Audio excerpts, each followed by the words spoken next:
yam phaba khongthang aduna swai sidani karigino je project adugumba khogi council ministers laibang amjino hoi February kulum de kumari adai to yani habagi wafum mayama marak sida khoi kanabu ministerial bar pi de pi de habagi chamam nam laibra somla kanda sigi strong keno sidi che minister na magi apam do magi council minister se thabak to minda bada nungai ga daba ngakte yetna ba le daba mayam du khallaga khud manana chamna bu ga du khanna bu sudum yawi natragana koi hai kamana adagi ma khallo ma oelo ma to lo haiba mayam su le duna masi matam de thedaning daba yam ba matam suna te chahi amarom ni le giduri basi chahi amasda hanagi pukta khogi putharaga lai mayam du mekhat basam wagani adu yamne speedy oina hoi chat pang sai simulation to sem phai ba thaga pi adu khoi kitang yang badu ngong yengaga yam phajana lebak kan bal le duna section 1 ni mayam thamiri ba mayam se aduna hazri full magi strain council minister lehelmangam dawse sai dadi karimo le ozagi aigi wakhallon de aina sum ko mapan da leijaba mi oy amona Taiwan gi political situation yeng ba matam da dagi India gi amadi Manipur gi situation singchi punjil laga yeng matam da aina sum khanjaba dadi yamna tapra haina khale khogi atta seng magidi swai da tawna basidi hek portfolio ji chagi minister ji he or lobo matam da magi portfolio singju within few hours the phongdok nei ba ko se pinai ba loina si mai seng na loina han loina plan to ba loida kan da hol loina sin ba korpal loida kan da ot chiloraga moina wasak chiloraga moina sina ta wadam sina si minister oigini sina sigi thabak thing si population si pai gani kokni habse irai laina seng na ta seng haidu e ba Taiwan da tong ni ko cho oi aina sida compare ta uja habdi na ti ko adubu chum channa bi ki matung ina masi within 24 hours da si pithopa loina yabani masi kari no harigati kana gumba amana minister ama oigani minister ama oigani haina warep lawani hai matam da mana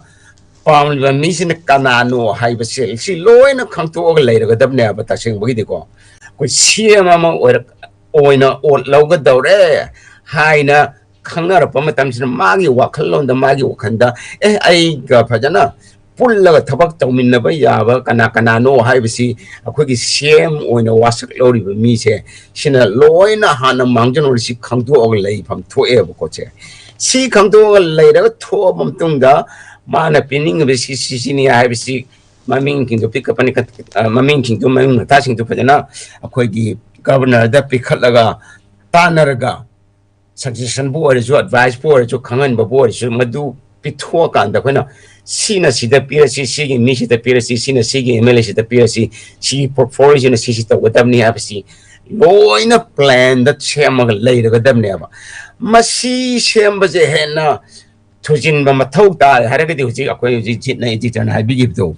ode matam je chahi mukti matam je moina thabak si kayam to widori no ab haidi asuk yamna stagnant oina thabak sing de pandana leiraga tawrudraga huji chahi ama lebi je moina me khana bo horak do ne ba yam thabak sing adu smaina tawri bi phibam jidai da asuk yamna huji ki council of minister sibau nimitrai 20 surbe council of minister sibau pikat pangam daba adagi moigi adu pikat pagi matakta amu portfolio singa se amu piba ngamdaba se masi yamna tapmanle masi yamna sonba tapmanba dumba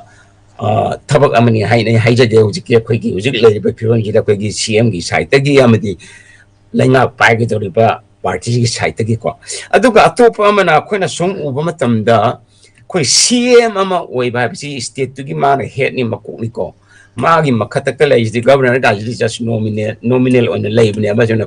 koina noi pau pi ba kopa magi pau de piraga ayab lo ba kopa o taking to ba kopa ga dum bagi label wan ta sing bagi koina executive tabak to wede mayam jadi koina CM gi makhutta label ni na hai ba akoi gi magi council of minister se khanba ba se magi yamna chaw ba mathau ni masi yamna koi gi mangon da pizza ba mangon da leja ba right ne ba Sigi Raisi, a coin of some young woman and woman. Nimitarani, Toy Surba, the Kanamagi, Council of Minister Haidopangam Daba, the Gi Portfolio Pibangam the Bible say, Masina, Quena, Kamino Ugeda too much depends on the center. Haibigi koi mi yeng ma uja koi uja hor eba haidi kari da magda mitrani thoini suraba da koi council of minister mana palwa mi do 24 hours wo pibo ngamba ya bu translate ne bai da hana minister already ko ICM already ko ana khango matan dagi